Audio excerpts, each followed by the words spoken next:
महाभारत।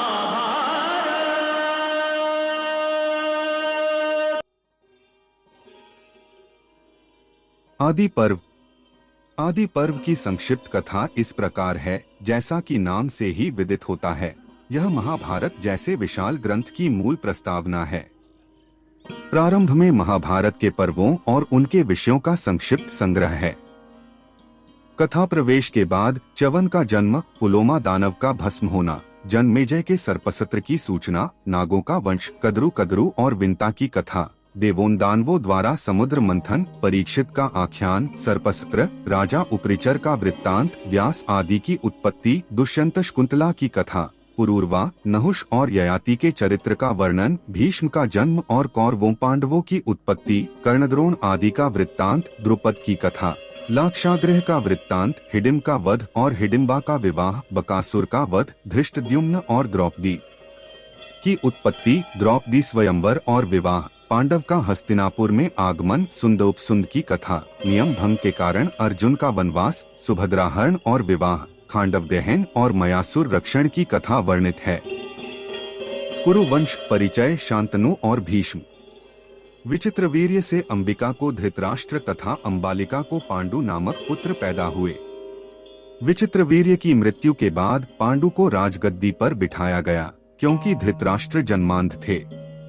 भीष्म ने अंबिका की एक दासी के पुत्र विदुर का लालन पालन भी राजकुमारों की तरह किया था। यही विदुर धर्मनीति के पंडित हुए।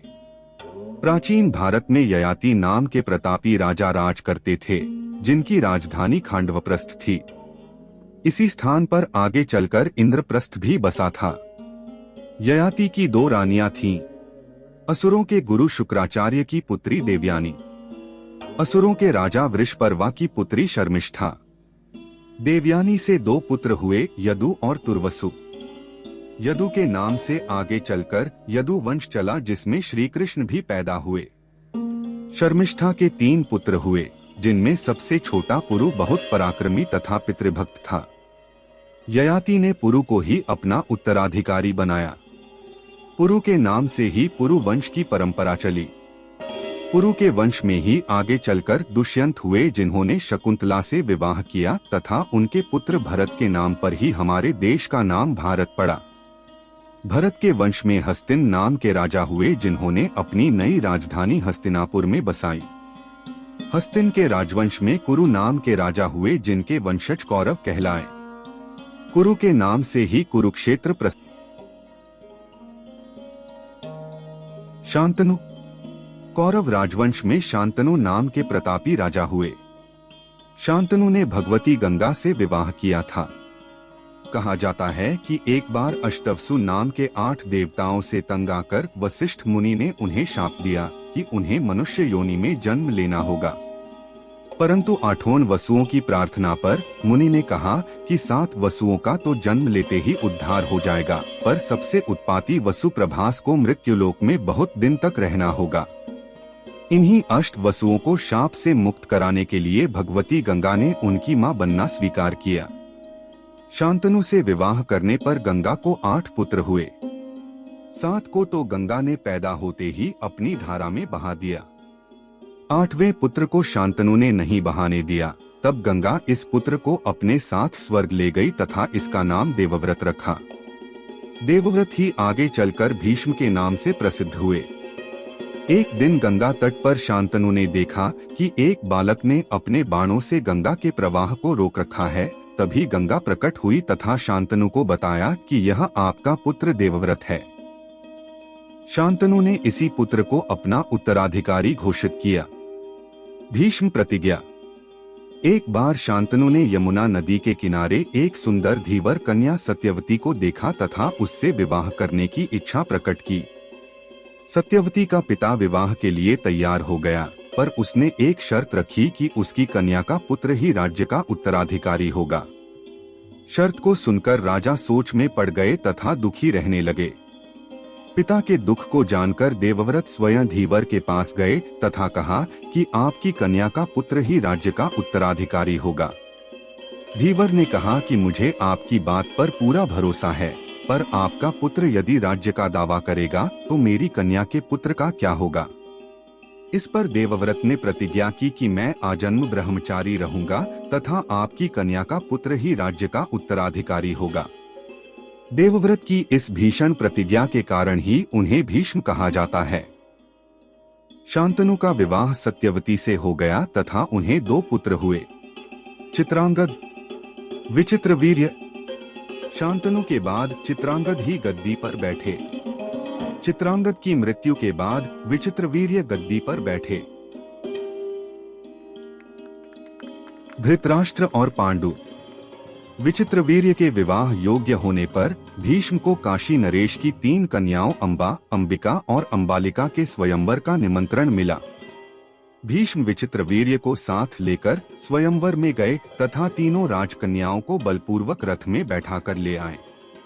अंबा ने भीष्म से निवेदन किया कि मैं मन से शाल्वराज को अपना पति मान चुकी हूँ, इसीलिए भीष्म ने उसे मुक्त कर दिया और अंबिका एवं अंबालिका से विचित्रवीर्य का विवाह हो गया। अंबा शाल्वराज के पास पहुंची, पर शाल्वराज ने उसे स्वीकार नहीं किया। दुखी अंबा का मन भीष्म से बदला लेने का वर प्राप्त किया। आगे चलकर यही अंबा शिखंडी के रूप में जन्मी तथा भीष्म की मृत्यु का कारण भी बनी। विचित्रवीर्य से अंबिका को धृतराष्ट्र तथा अंबालिका को पांडु नामक पुत्र पैदा हुए। विचित्रवीर्य की मृत्यु के बाद पांडु को राजगद्दी पर बिठाया गया, क्योंकि धृतराष्ट्र जन्मांध थे। भीष्म ने अंबिका की एक दासी के पुत्र विदुर का लालन पालन भी राजकुमारों की तरह किया था। यही विदुर धर्मनीति के पंडित हुए।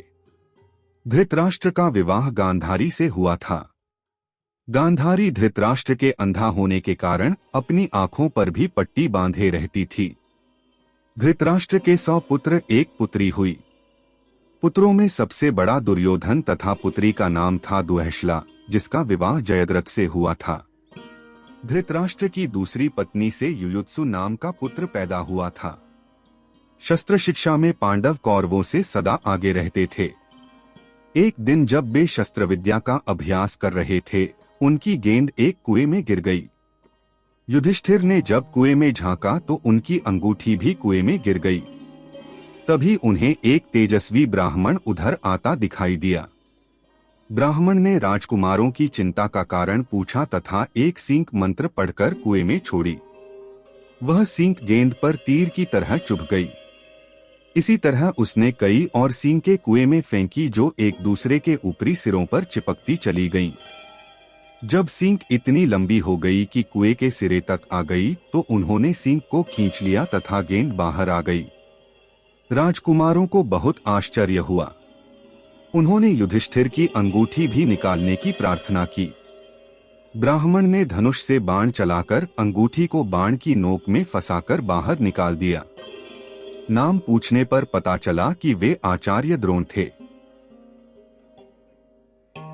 पांडु का विवाह शूरसेन की कन्या पृथा से हुआ। उसी को कुंती के नाम से भी जाना जाता था, जो श्री कृष्ण की बुआ लगती थी।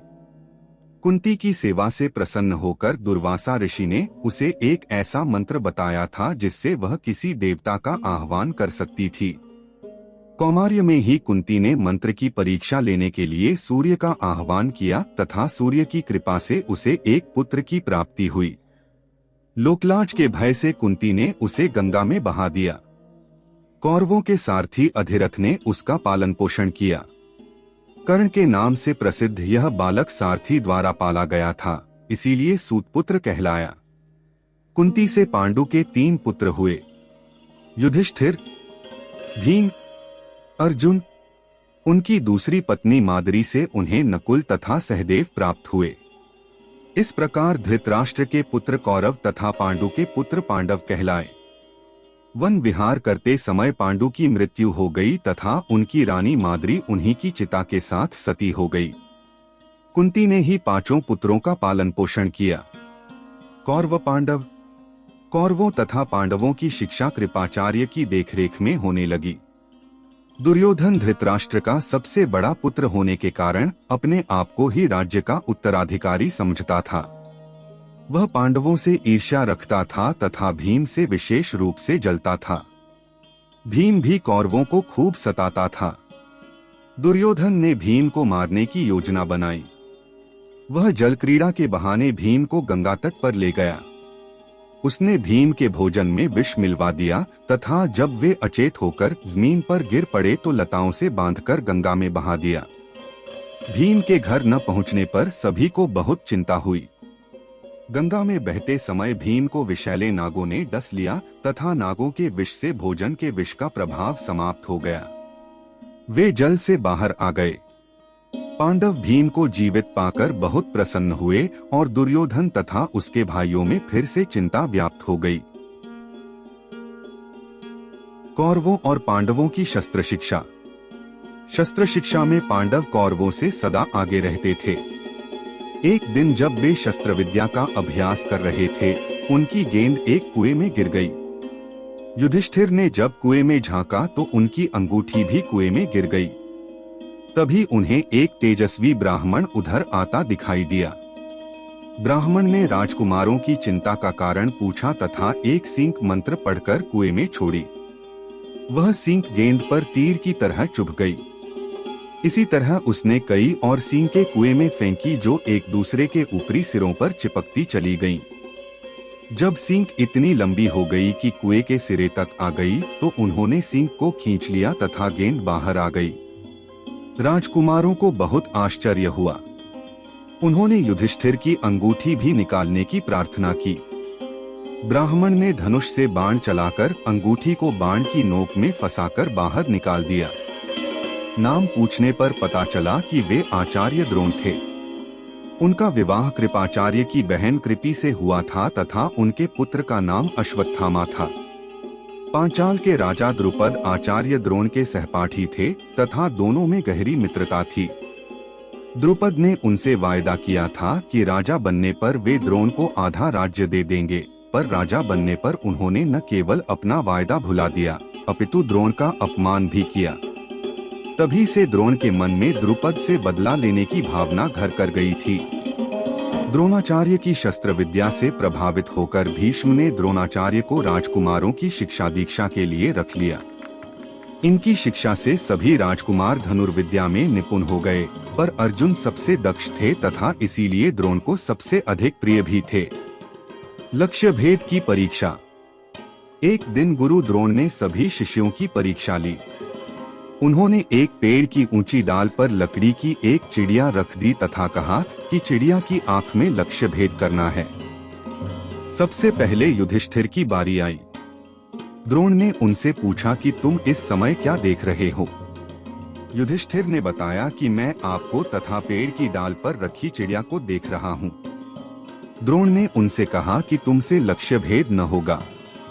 एक दूसरे करके सभी राजकुमारों ने लगभग ऐसा ही उत्तर दिया तथा द्रोण ने सभी को हटा दिया। अंत में अर्जुन की बारी आई। जब वही प्रश्न अर्जुन से किया गया तो उन्होंने कहा कि मुझे केवल चिड़िया की आंख ही दिखाई दे रही है। यह कहकर अर्जुन ने तीर चलाया जो चिड़िया की आंख में लगा। उस दिन से अर्जुन द्रोणाचार्य के और भी प्रिय हो गए। धन्यवाद। महाभारत था कि अगली भाग में हम लोग फिर मिलेंगे।